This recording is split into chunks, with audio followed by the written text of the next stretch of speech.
Alright, now before we start this video, I want to highlight a couple of these images from deleted scenes from Revenge of the Sith. Now, it pains me to say that we actually got these kinds of scenes of Anakin just destroying everyone on Mustafar, but unfortunately, they weren't put into the final cut. Now, I'm sure somewhere in the depths of Lucasfilm's archives that will require you to carry a lantern with you to find these tapes, there's probably a deleted director's cut of Revenge of the Sith with all of these scenes in there. Maybe half done, maybe full done, maybe not done at all. And in these scenes, I'm sure there are the full parts of Anakin in the Jedi Temple that were never finished, as well as Anakin's full killing spree on Mustafar during Order 66. I really wish we got these in the film, but that being said, Anakin was the one to destroy the entire CIS at the end of the day. He put the nail in the coffin. I couldn't not include those if I'm going to put that in the thumbnail. So with that being said, let's move on with the video. We would be honored if you would join us. Today we're going to go over the many different organizations that are allied with the Confederacy of Independent Systems, the CIS. First, let's go over the Trade Federation. Now, this was so powerful that it had its own representatives in the Galactic Senate. The Trade Federation was a galaxy-spanning shipping and trade conglomerate during the declining years of the Republic, often bullying planets into exclusive contracts that allowed for the Trade Federation, under several circumstances, to have the capacity to blockade worlds and control their systems' politics to protect their own interests. Having formed a clandestine of fateful alliance with the Sith Lord Darth Sidious, who secretly was none other than Naboo's senator himself, Sheev Palpatine, the Trade Federation's viceroy and leader, Newt Gunray, caused an upheaval throughout the halls of power on the Republic's capital, Coruscant. Now, on the behest of this Sith ally, he had the Trade Federation invade the bountiful mid-rim world of Naboo. Eventually, though, Queen Padme Amidala was able to marshal enough forces and support from the natives of her planet to repel the Trade Federation's droid army away from her homeworld. Unfortunately, the invasion had lasted long enough to fulfill its true purpose,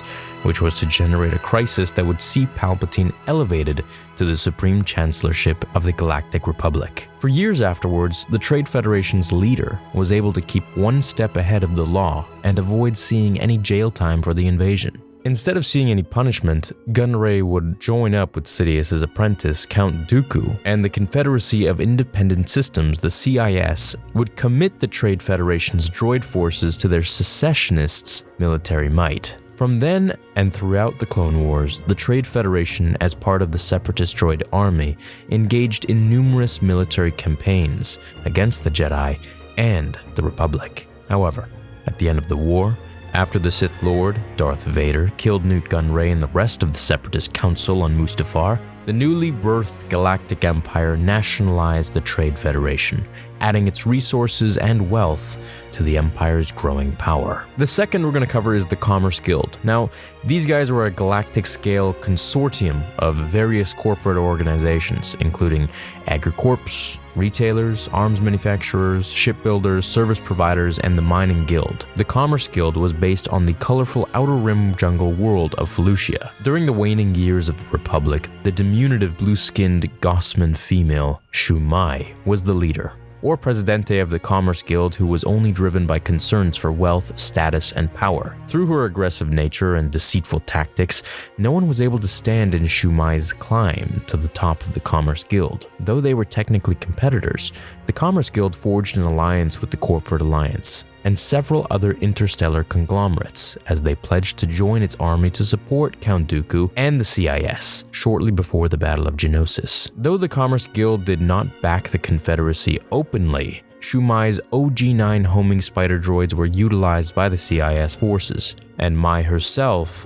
sat on the Separatist Council throughout the duration of the war, up until she was struck down by Vader on the volcanic world of Mustafar. With her death and the rise of the Empire, the Commerce Guild was dissolved and its remaining holdings and assets were absorbed into the Empire. Now we're going to talk about the Techno Union. Comprised of various technology firms throughout the galaxy, the Techno Union was a commerce guild, but not the commerce guild. They held a major role in the Clone Wars. When their foreman, Wat Tambor, joined their forces with Count Dooku and his separatist movement, things really started to get into motion. However, In a master stroke, the Techno Union had been able to maintain their neutrality status throughout the galactic crisis, with several of their subsidiaries building weapons and starships for the Republic, while simultaneously, Wat Tambor sat on the Separatist Council and the Techno Union itself had allied their massive droid forces with those of the Confederacy's droid army. When the Republic was eventually succeeded by the Galactic Empire,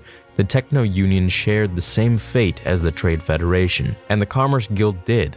The multi-firmed corporation ceased to exist, and its wealth and resources were assimilated, you guessed it, into the Empire. The Intergalactic Banking Clan, the most important organization in the Outer Rim during the final years of the Republic, and therefore one of the galaxy's most influential commerce guilds, was the Intergalactic Banking Clan, IGBC, also sometimes known as the Galactic Banking Clan or simply just the Banking Clan. At the Outer Rim ice-covered planet Scipio, from the fortress known as the Main Vault, the extremely powerful Commerce Guild was governed by their ruling body, the Council of Five, or also known as the Core Five. At some point during the early days of the Galactic Republic, Outer Rim Iriaduan settlers discovered that they were short on the funds they needed, so they had no choice but to take a high-interest loan from the Intergalactic Banking Clan to afford the right equipment that was required to mine, process, and ship Lomite ore. However, due to their region of space's location in relation to the core worlds,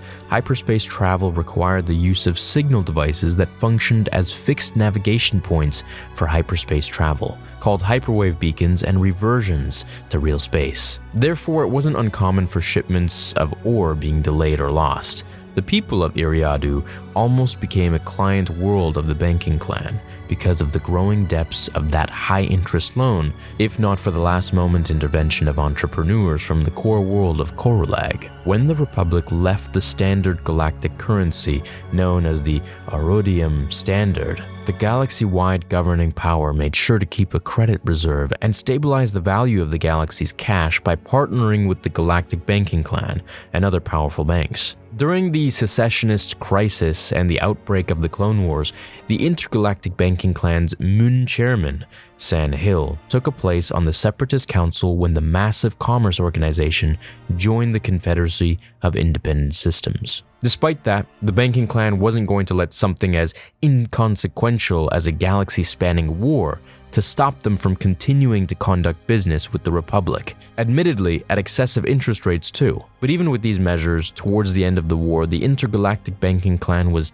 teetering on total financial collapse. Baron Rush Clovis discovered the corruption of the Core Five and exposed them, becoming the sole head of the banks. However, after the invasion of Scipio, the office of the Supreme Chancellor took over the Banking Clan. However, their chairman, San Hill, and the Munilist Banking Clan remained with the Separatists, but were eventually entrenched on the crystalline world of Maigito on their stronghold. The Corporate Alliance.